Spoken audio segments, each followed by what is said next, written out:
Alright, this is how you make homemade beer with a kick. You need hot water, it's up to about here, because the rest of the contents are going to be going into it. That's been on there for a while, now it's super hot.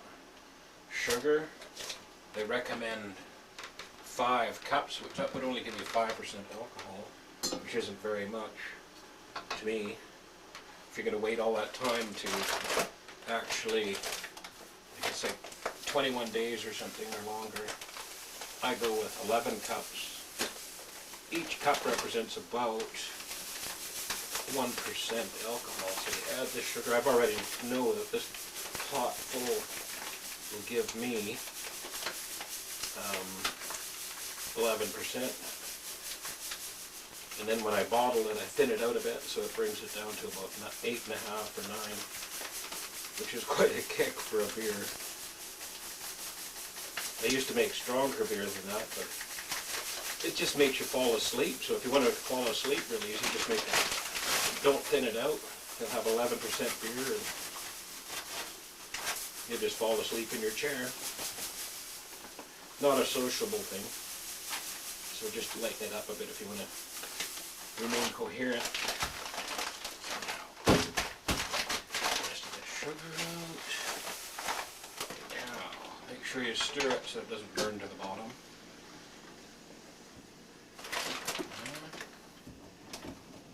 Maybe a bit more. It's chunky. It's alright as long as it's clean. There.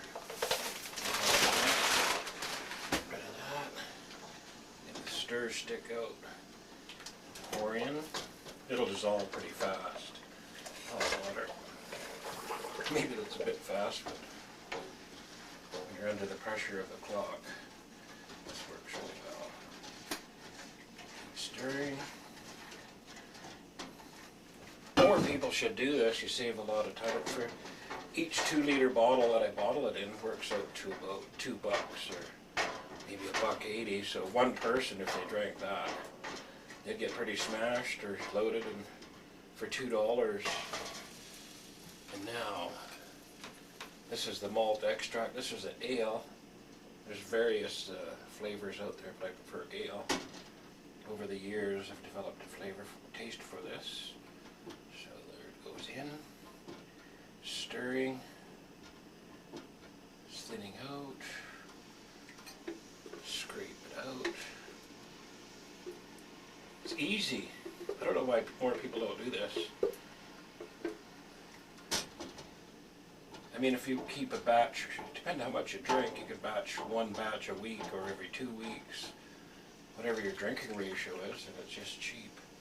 Like this can is like 14 something, the sugar's extra $4 or something.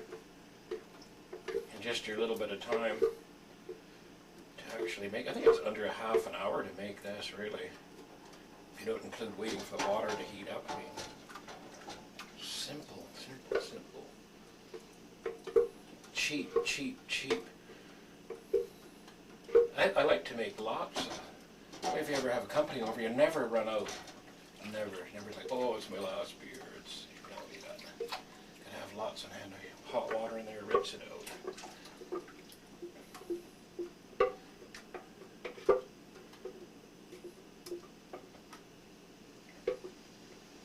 That's that. A bit of stirring.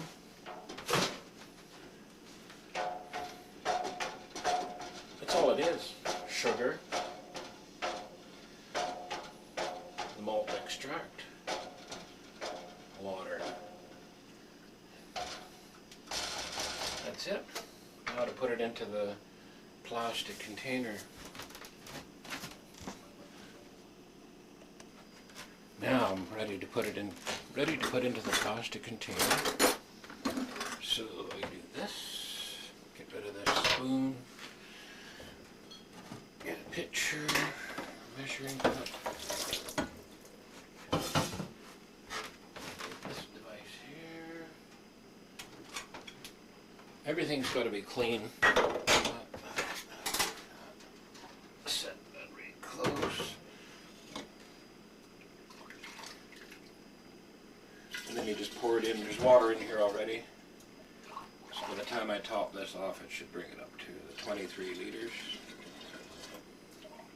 You can use one of them blue plastic water jugs. That's all I've ever used. It's just that it holds a little bit less, and then you just, when you bottle, you use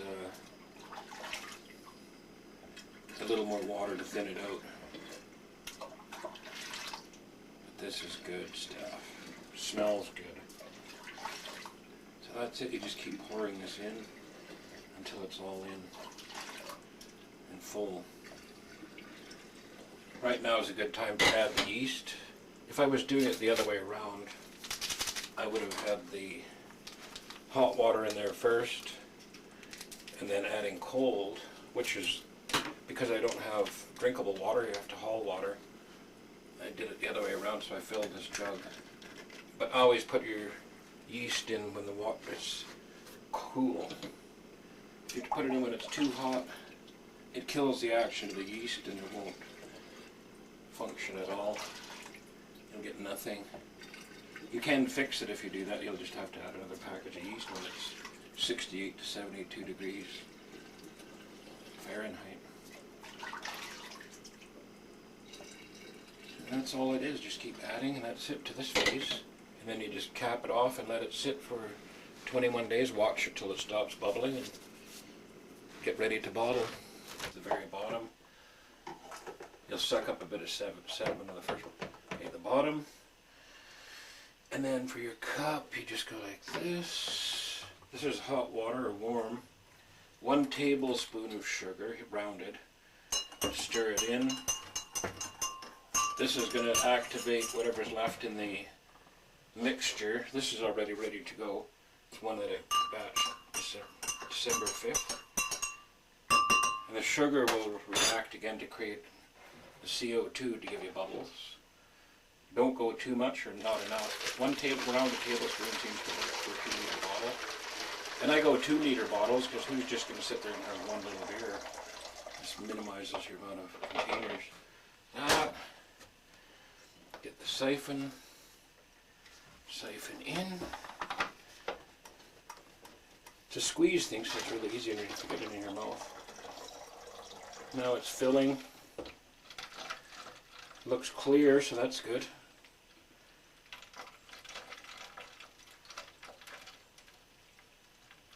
Usually I put it down lower, it'll feed a little quicker. There we go. It's got some murkiness to it because it was first bottle. You always get that. Nothing to worry about, it'll settle out. 6, 7, 8. If you're really good at it, you won't spill any, and if not, your house will smell like a brewery. There, that's it. Bottled. But that is a bit murky because of the sediment off the bottom. But as it pressurizes, it'll clear, I think, within 3 days. I thinned it out a little bit more than the last batch, but it'll still be super strong.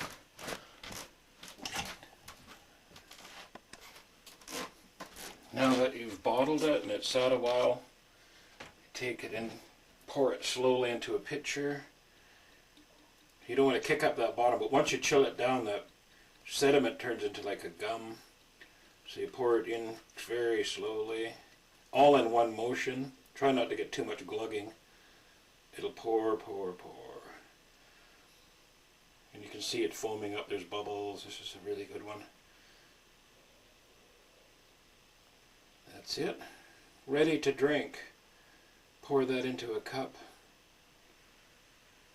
Watch through that bottle. You'll see some of the sediment started to come forward. You could let a little bit go in and then back off. That's it. Then what I do is I rinse out this bottle and pour the contents back in, then it stays bubbly. That's it. Enjoy it.